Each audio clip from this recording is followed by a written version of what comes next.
ஞானானந்தமயம் தேவம் நிர்மலஸ்படிகாகிருதியும் ஆதாரம் சர்வ வித்யானாம் ஹயக்ரீவம் பாஸ்மகே.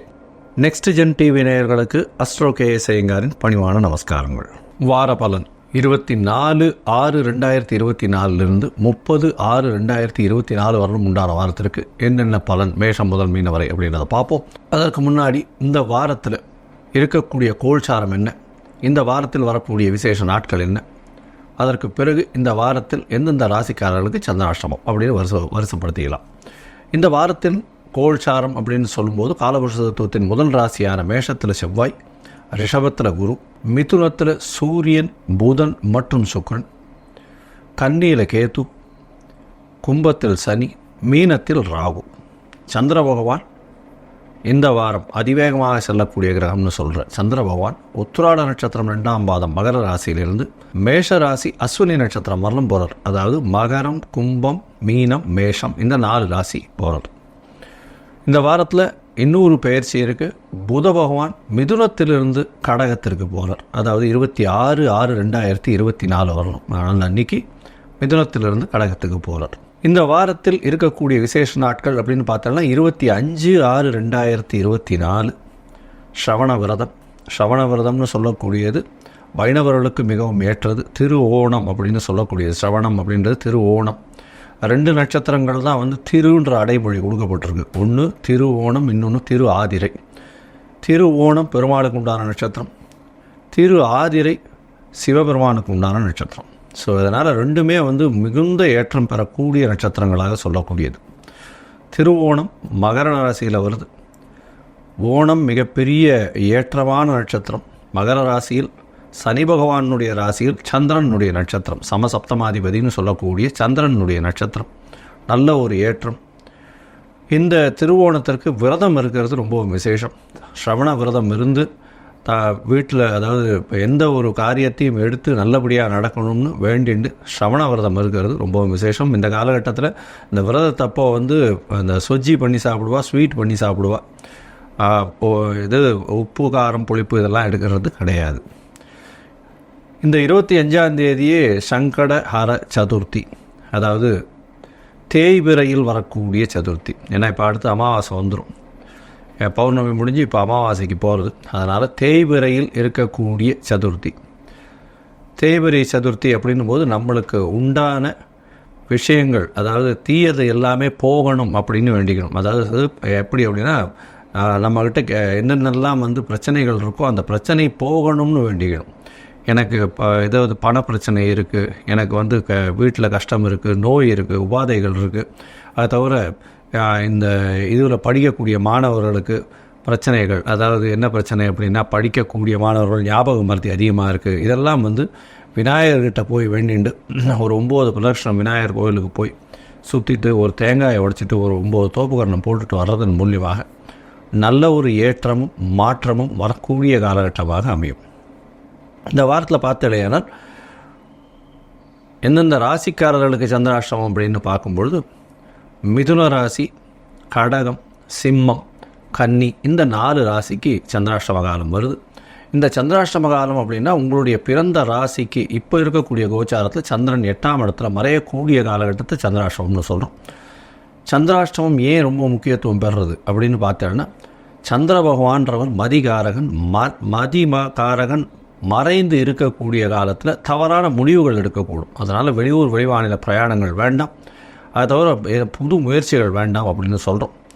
யாருக்கும் ஜாமீன் கையெழுத்து போடுறது, தேவையில்லாமல் வார்த்தைகளை விடுறது, இதெல்லாம் கொஞ்சம் கட்டுப்பாட்டில் இருக்கிறது ரொம்பவும் நல்லது.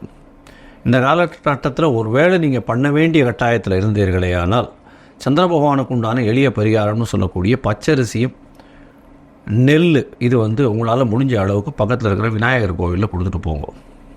அதன் மூலியமாக சந்திராஷ்டமத்தின் தாக்கம் நிச்சயமாக குறையும் அப்படின்றத சொல்கிறேன்.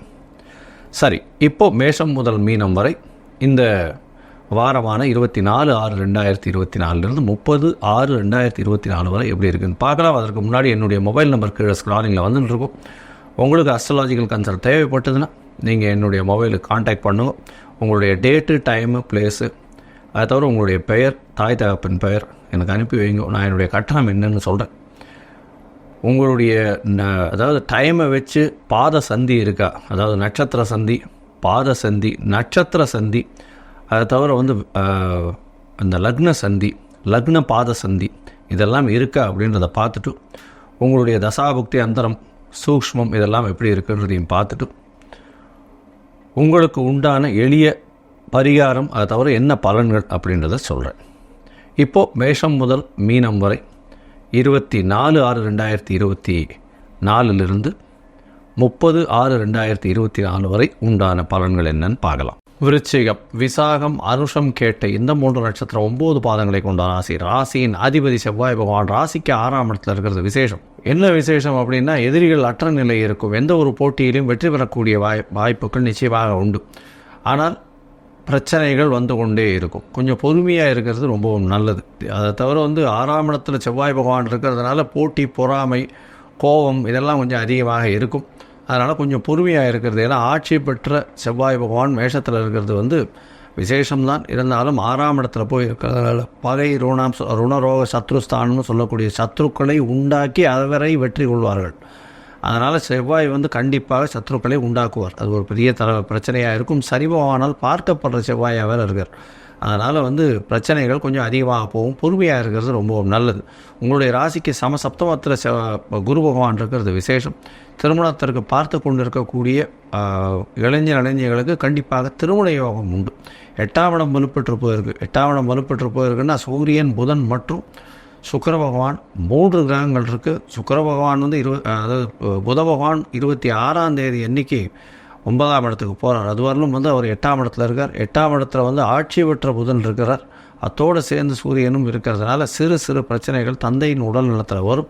அதை தவிர அரசாங்கம் சம்பந்தமான பிரச்சனைகள் வரக்கூடிய வாய்ப்புகள் உண்டு. 4ஆம் இடத்துல இருக்கக்கூடிய சனி பகவான் மூலியமாக கொஞ்சம் அலைச்சல் அதிகமாகும். அலைச்சல் அதிகமாகுது அப்படின்னா உடல் நிலையில் கொஞ்சம் ஜாகிரதையாக பார்த்துக்கிறது ரொம்பவும் நல்லது. குழந்தைகள் மூலியமாக சிறு சிறு பிரச்சனைகள் வரக்கூடிய வாய்ப்புகள் நிச்சயமாக உண்டு. இந்த வாரத்தில் பார்த்தீங்கன்னா உங்களுடைய ராசிக்கு 9ஆம் அதிபதினு சொல்லக்கூடிய சந்திர பகவான் உங்களுடைய ராசிக்கு 3ஆம் இடத்துல இந்த வாரத்தை ஆரம்பிக்கிறார். 24/6/2024 30/6/2024 வரணும் உண்டான வாரத்தில் சந்திர பகவான் உங்களுடைய ராசிக்கு 4ஆம் இடத்துல இந்த வாரத்தை ஆரம்பிக்கிறார். 26ஆம் தேதி அதிகாலை ஒரு 4-4:30 மணி வரலும் இருக்கக்கூடிய காலகட்டத்தில் முயற்சிகள் இல்லாமல் வெற்றி பெறக்கூடிய வாய்ப்புகள் நிச்சயமாக உண்டு. ஏன்னா குரு பகவான் பார்க்கறது பெரிய விசேஷம். சந்திரனை பார்க்கறதுனால இந்த சமையல் கலை வல்லுநர்களுக்கெல்லாம் பெரிய ஏற்றம் கிடைக்கக்கூடிய காலகட்டமாக அமையும். மருத்துவ உபகரணங்கள் விற்கிறவங்க, மருத்துவ தொழிலில் இருக்கிறவங்களுக்கெல்லாம் நல்ல ஒரு ஏற்றம் கிடைக்கக்கூடிய காலகட்டமாக அமைப்பொழுது. உங்களுடைய ராசிக்கு 4ஆம் இடத்துல சந்திர பகவான் போகிறார். சனி சந்திரன் சேர்ந்திருக்கக்கூடிய புணர்ப்பு யோகம் அமையிறது. புணர்ப்பு யோகம் அமையிறதுனால என்ன சொல்கிறது, புணர்ப்பு யோகம் அமைகிறதுனால நீங்கள் நினைத்த இடத்தில் நினைத்த விஷயத்தை அடையக்கூடியதை கொஞ்சம் தள்ளி போடுவார். அது ஒரு பிரச்சனை இருக்கும். கொஞ்சம் வந்து நினச்சதெல்லாம் வந்து அடைய முடியாத நிலைமை ஆகும். இந்த காலகட்டத்தில் வந்து நீங்கள் நினைக்கிறதுல பிரச்சனைகள் வரும். அது தடங்கள் ஏற்படக்கூடிய வாய்ப்புகள் நிச்சயமாக இருக்குது. அதுவும் வந்து உங்களுடைய கம்ஃபர்ட்டில் தடங்கள் ஏற்படக்கூடிய வாய்ப்பு. புதுசாக கார் வாங்கணும்னா அந்த காலகட்டத்தில் பிரச்சனைகள் வரும். இது வந்து 26ஆம் தேதியிலிருந்து 28ஆம் தேதி காலை ஒரு 7-7:30 மணி வரலும் இருக்கக்கூடிய காலகட்டம். அதற்கு பிறகு படிக்கக்கூடிய மாணவர்கள் பார்த்தாலேயானால் உங்களுடைய ராசிக்கு 4ஆம் இடத்துல சனி சந்திரன் சேர்றதுனால மைண்ட் வந்து டிஸ்ட்ராக்ட் ஆகக்கூடிய வாய்ப்புகள் உண்டு. அதனால் படிக்கும் பொழுது ஒரு தடவைக்கு 10 தடவையும் நம்மளுடைய ஃபோக்கஸ் கரெக்டாக இருக்கிற மாதிரி பார்த்து படிக்கிறது ரொம்ப நல்லது. உங்களுடைய ராசிக்கு 5ஆம் இடத்துல வந்து சந்திர பகவான் போல சந்திர பகவான் ராகுவோட சம்பந்தம் பெறார். 9ஆம் அதிபதி 5ஆம் இடத்துல போகிறது விசேஷம். ஆனால் ராகுவோட சம்பந்தம் பெறதுனால சில பிரச்சனைகள் வரக்கூடிய வாய்ப்பு உண்டு. அதாவது வெளிநாடு போகணும் படிக்கிறதுக்குன்னு பார்க்குறவர்களுக்கெல்லாம் கொஞ்சம் தடங்கள் ஏற்படக்கூடிய வாய்ப்புகள் நிச்சயமாக வரும். 30ஆம் தேதி காலை ஒரு 9:30 மணி வரலும் சந்திர பகவான் அங்கே இருக்க 5ஆம் இடத்துல இருக்க. இந்த காலகட்டத்தில் பார்த்தாலேனா உங்களுக்கு புதிய பதவி, புகழ், அந்தஸ்து, கௌரவம்லாம் வரக்கூடிய வாய்ப்புகள் நிச்சயமாக உண்டு. உங்களுடைய ராசிக்கு 6ஆம் இடத்துல வந்து சந்திர பகவான் போகிறார். சந்திர பகவான் செவ்வாயோடு சேர்ந்து 2ஆம் தேதி வரலும் இருக்கார். 2ஆம் தேதி மத்தியானம் ஒரு 12:30 மணி வரலும் இருக்கக்கூடிய காலகட்டமாக இருக்குது. இந்த காலகட்டத்தில் பார்த்தாலேனால் சந்திர மங்கள யோகம் அமைகிறது. புதுசாக வீடுக்குன்னு கடன் வாங்குறதோ, நிலம் வாங்குறதுக்குன்னு கடன் வாங்குறதோ அந்த மாதிரியான விஷயங்கள் பண்ணக்கூடிய வாய்ப்புகள் நிச்சயமாக உண்டு. இந்த வாரம் நல்ல ஒரு ஏற்றமான வாரமாக இருக்குது. இருந்தாலும் 4ஆம் இடத்தில் இருக்கக்கூடிய சனி பகவான் அலைச்சல் அதிகமாக கொடுக்கக்கூடியதும் உடல் நலத்தில் சற்று தொய்வை ஏற்படுத்தக்கூடிய வாய்ப்புகள் நிச்சயமாக உண்டு. அதனால் நீங்கள் அருகில் இருக்கக்கூடிய செவ்வாய்க்கு உண்டான முருகன் கோயிலுக்கோ இல்லை அம்பிகை, அதாவது அம்மன் கோயிலுக்கு போயிட்டு அங்கே எலுமிச்சம்பழ மாலை போட்டு வர்றதன் மூலியமாக உங்களுக்கு உண்டான பிரச்சனைகள் சூரியனை கண்ட பனி போல விலகி செல்லும் அப்படின்றத சொல்கிறேன். லோகா சமஸ்தா சுகினோ பவந்து. நன்றி. நமஸ்காரம்.